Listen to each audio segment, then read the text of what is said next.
Greetings, fellow songwriters and seekers, and welcome back to Muse and Measure, where we tackle life's existential and spiritual dilemmas through the craft of songwriting.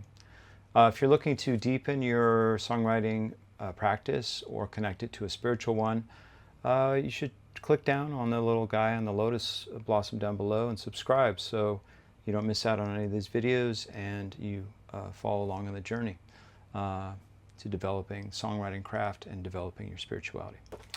All right, so what I want to talk about today is this excellent book called Old Masters and Young Geniuses, The Two Life Cycles of Artistic Creativity.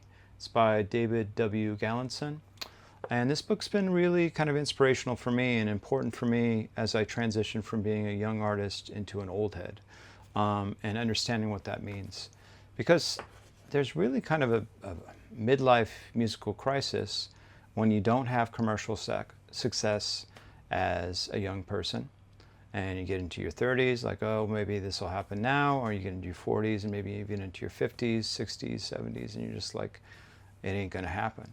Well, that may be true for, being a successful pop artist or a rock and roller where you have this huge fan base.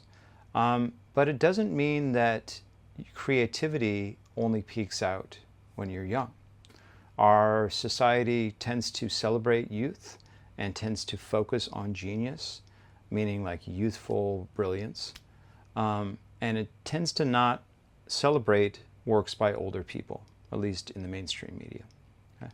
Well, what this book does is it really kind of explodes that idea that all the best stuff happens when someone is young and they peak maybe in their teens or their 20s, and then from then on they're washed up.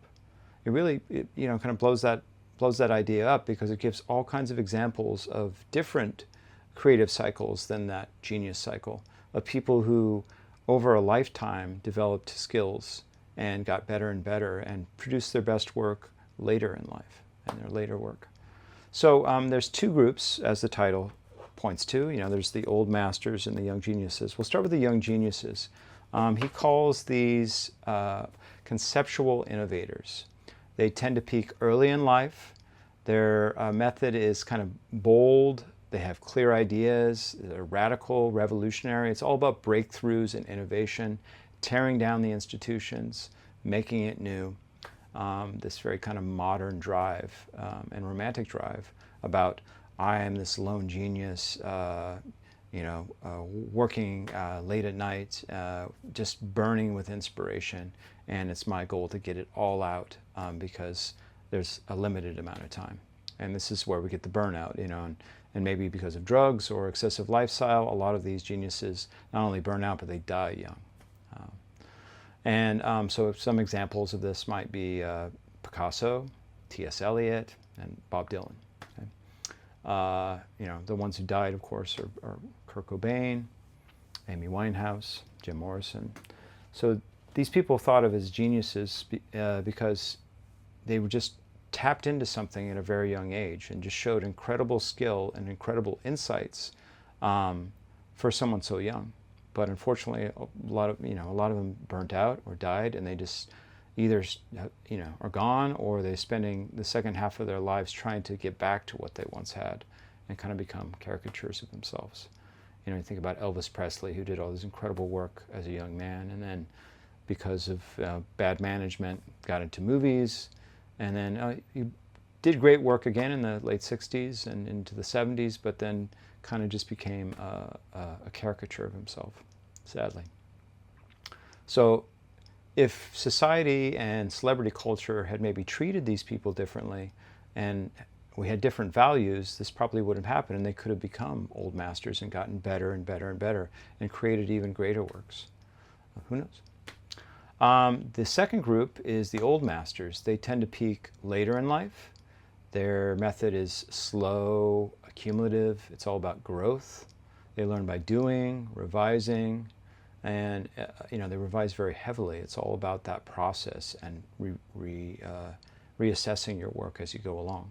So some examples of this would be Cezanne, Virginia Woolf, Leonard Cohen. And as Leonard Cohen being an example of an old master and Bob Dylan being a young genius, there's this apocryphal story about when they first met Bob Dylan's like, oh, I love your songs, man, you know, and he lists a bunch of songs like, how long did it take you to write those? And Leonard Cohen said, well, that one took about 6 months, that one took about 8 months, that one took about a year.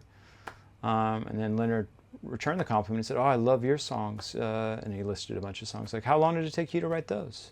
And Bob Dylan said, about a half an hour. In that story, you have these two groups completely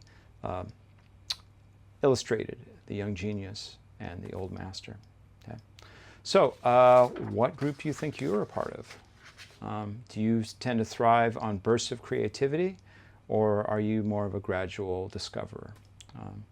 So it's interesting to find out where you are. Maybe in your process, maybe this is a continuum for a whole life.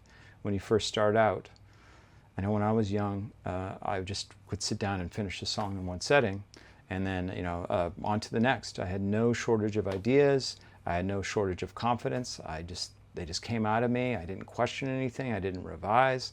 I immediately recorded what I had written and moved on. Now, whether these songs are any good is for someone else to judge, but I definitely feel that I'm more of an old master type because I think I'm creating my best work now. And I hope that that will always be the case as long as I live, that my best work is what I'm doing at the moment, and then I'm getting better and better as time gets on. Although when I was young, I really was idolizing all these young geniuses. They were my heroes. But as I get older, I see, oh, there's actually, some of these old masters are also have much more depth to their writing. Okay? Kind of just the general takeaway is that great songwriting, great art does not come from age, but it's just knowing and trusting your process. And it could become in these lightning bursts of inspiration, or it could be a slow burn. And so it's good to keep this in mind, and just to take from books like this that it's never too late to be a great artist. And your work is going to pay off. Your continual growth is going to pay off. Even if you fail horribly, learning from that and gaining the wisdom from that is going to make you a stronger artist. So take that to heart. And if you're a young person, maybe you're in this genius stage, maybe it's just flowing out of you, and you are totally sure about your path and your trajectory, well, just embrace that and go for it and see what you can do with it. But if you're an old head like me and you're just like still at it, take great comfort in that you're not alone, that some of the best artists of all time have also kind of ripened in their later years and done great work.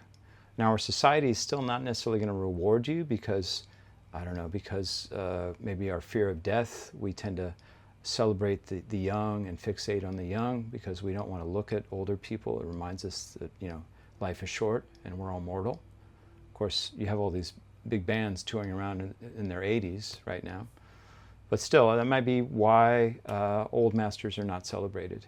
But who cares? I mean, fame is fleeting, and riches will just kind of ruin your life anyways. Might help you pay the bills for now, but once it goes beyond that, you're in trouble because it can make you bloated and destroy your life with excesses. So just trust your process and love it, and whether you're a young genius or an old master. Best of luck to you with your songwriting and your spiritual practice, and I'll see you next time at Muse and Measure.